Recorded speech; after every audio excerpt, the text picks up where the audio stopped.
Bem, meus grandes amigos, estamos passando aí por um tempo muito difícil. A humanidade tá numa guerra biológica aí, né? A gente tá em quarentena, tá sendo muito difícil para todo mundo, mas com muita garra, muita força, a gente vai superar aí.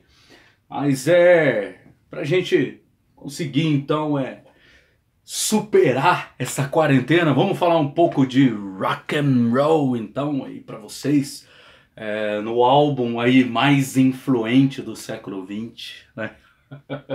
Claro que vai gerar polêmica, todo mundo tem o seu, né, a sua visão, mas a gente aumenta a nossa visão aqui pra gente poder debater um pouquinho aí. É engraçado que o rock and roll, a raiz do rock and roll, né, que vem, se você pegar, analisar a árvore genealógica do rock and roll, né, você vai ver que vem ali do Spiritual Church, passando ali pelo gospel, então pelo blues, rhythm and blues, e country, até chegar no rock and roll. Isso é muito legal, a forma como os estilos de músicas eles nascem, né? Isso cara, é muito legal. E não tem como a gente falar de rock and roll e não citar o gospel, né? Não citar o country, não citar o rhythm and blues, não citar uma figura lendária pro blues, né? Mas que influenciou muito o rock and roll, que é o nosso saudoso Robert Johnson, né? E o Robert Johnson tem uma história muito legal, vale a pena pesquisar aí sobre esse bluseiro Robert Johnson. Mas quem que, vamos dizer assim, né? Uma vez eu briguei com o pessoal daquela revista Mundo Estranho, porque eles diziam que quem criou o rock and roll foi o Bill Haley, tá certo? O Bill Haley, eu mandei um e-mail para eles e briguei com eles lá. E na verdade o Bill Haley, ele começa, né, a expandir o rock and roll, mas o rock and roll ele já tem as suas raízes ali no blues, né, com o Robert Johnson, que a gente diz, no canto dos negros que colhiam algodão ali no interior dos Estados Unidos. A gente tem muita influência da música gospel, acredite se quiser, o gospel mesmo. O Spiritual Church, que é a raiz de toda a música moderna americana, né, que seria a adaptação dos cantos africanos ao cristianismo. Isso é muito interessante também, até um viés mais histórico, né, pra gente ver. E eu briguei com o pessoal dizendo que não era o Bill Haley, que nós temos o rock and roll, ele nasce rebelde, ele nasce rebelde, porque quem que criou, que fez aquela mistura ali do gospel, ela era uma cantora de gospel, né, fez aquela mistura de gospel com country, com rhythm and blues, daquele estilo que iria surgir o rock. O rock and roll foi a Sister Rosetta. Você vê que o rock and roll ele nasce rebelde, uma mulher ali quebrando paradigmas. Vale a pena você pesquisar aí sobre a Sister Rosetta. E além de tudo, ela usava uma guitarra, né, que é extremamente rock and roll. Ela já usava guitarra antes de mitos do rock, né, como Little Richard, que usava muito o piano, como Jerry Lee Lewis, que também usava muito o piano, né, e a gente vai ter então a Sister Rosetta dando esse empurrão aí no rock, né, e depois a gente tem vários mitos, então, até surgir a quem praticamente coloca ali, né, a gente vai ter o Ike Turner, ele mesmo, o esposo da falecida Tina Turner, que grava Rocket 88, né, Foguete 88, Rocket 88, como você quiser, e em 1951, 52 ali ele grava esse clássico que veio se tornar, mas quem carimba mesmo ali, não, isso é o rock and roll, quem carimba mesmo é o nosso digníssimo Chuck Berry. O Chuck Berry, ele bate o martelo, não, isso aqui é rock and roll. Segundo Muddy Waters, era um blues acelerado, né? Segundo o nosso grande influente Muddy Waters. Mas só que é o seguinte, apesar de a gente ter essa quantidade de artistas super importantes, né? É sempre complicado a gente colocar o crédito só para uma pessoa, né? A gente tem vários, a gente tem Cicero Rosetta, tem Jerry Lewis, tem Little Richard, tem o próprio Chuck Berry, tem Bo Diddley, tem Fats Domino, tem o próprio Bill Haley. A gente tem uma infinitude de artistas que vão então fazer com que o rock ele seja popular ali nos Estados Unidos. Mas quem quebrou mesmo o paradigma, meus grandes amigos aqui do canal O Súdito da Rainha, quem quebrou mesmo o paradigma, quem que fez os Estados Unidos inteiro balançar e dançar o rock and roll é o Elvis Presley. Foi o rei do rock and roll e não adianta. Então, para mim, o álbum mais influente do século XX, ou o álbum mais influente da história do rock. Eu tô dizendo que é o álbum mais influente, não que seja o melhor. A gente tem vários outros álbuns aí que a gente gosta e adora citar aqui também, mas é esse aqui, ó, o Elvis Presley, de 1956. Cara, esse álbum ele deu um impacto cultural do Elvis Presley na indústria da música, na cultura, na família, na sociedade americana. Foi algo assim que realmente quebrou muitos paradigmas. Tanto é que o próprio John Lennon vai dizer, John Lennon, antes de Elvis Presley não existia nada. Palavras da maior banda da história do rock and roll, né?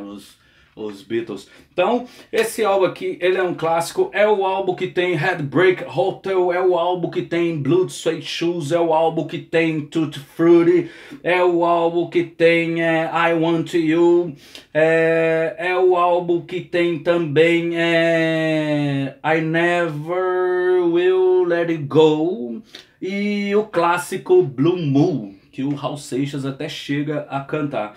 Cara, e aqui o rei, eu gostaria que fosse uma banda, né? O Elvis fosse o vocalista da banda, mas enfim, isso já é outra história. Como nos ingleses funciona assim, né? A banda e acaba tendo o vocalista, né? Mas aqui o rei tá acompanhado do nosso digníssimo Scotty Moore na guitarra, tá certo? É Scotty Moore na guitarra, e DJ Fontana na batera e Bill Black no baixo. Essa era a banda do rei. Esse álbum ele vai fazer tanta história, ele é tão influente que depois o The Clash faz o London Calling, né? Ali com a capa bem parecida com esse álbum aqui do Elvis Presley. O The Clash dizendo ali que agora o rock tinha virado punk, né? Agora a parada tava outra, o rock tava mais rebelde em si, e é muito legal, é um clássico também, né, que o punk coloca o rock, para trazer o rock nas suas origens, né, isso é muito legal. E eu comecei a curtir o Elvis, eu já era eu já era até mais velho, tinha uns 20 e poucos anos, e por influência do meu grande amigo Paulo de Tarso. E o rei, ele vai ter uma fase, né? Ele, depois desse álbum, só tem mais 2. E daí então ele vai pro exército e volta bem mais calminho. Ele volta muito mais calminho, bem mais tranquilo, né? Já perdeu aquela rebeldia do rock and roll ali em si. Mas o rei vai ter um auge. Ali ele fica um tempo, né? Um bom tempo longe dos palcos. E depois ele volta com tudo, provando que era rei em 1968, ali num especial pra TV, onde ele define até o estilo do roqueiro, né? Que é a jaqueta de couro, a calça de couro, a bota, o cabelo, o estilo.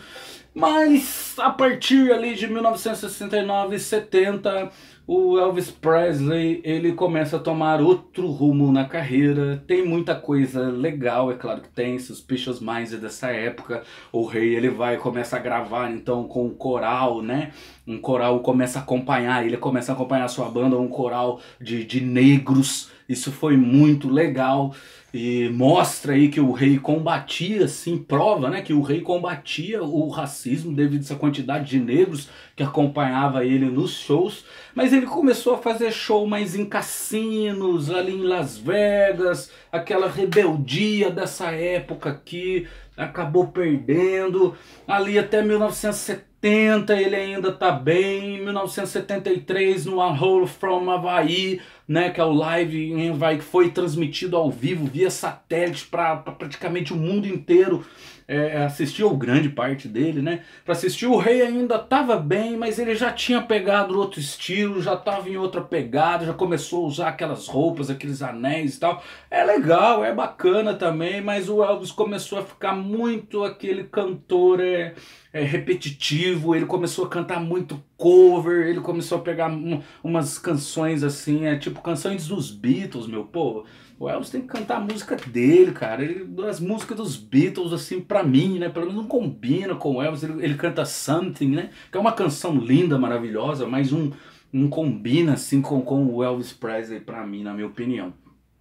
E então ele pega o coronel Tom Parker, né, que foi o responsável. Tom Parker ajudou a carreira do Elvis a surgir, mas o Tom Parker começou a pensar muito na grana. O Elvis acaba ficando aquele cantor, vamos ser sinceros, né, a lá Roberto Carlos, aquele cantor mais de tiozão, de tiazona, e perdeu um pouco da rebeldia aqui desse álbum maravilhoso que ele influencia tudo, né? A partir desse álbum aqui o rock entra de vez nas paradas, sai dos Estados Unidos, né?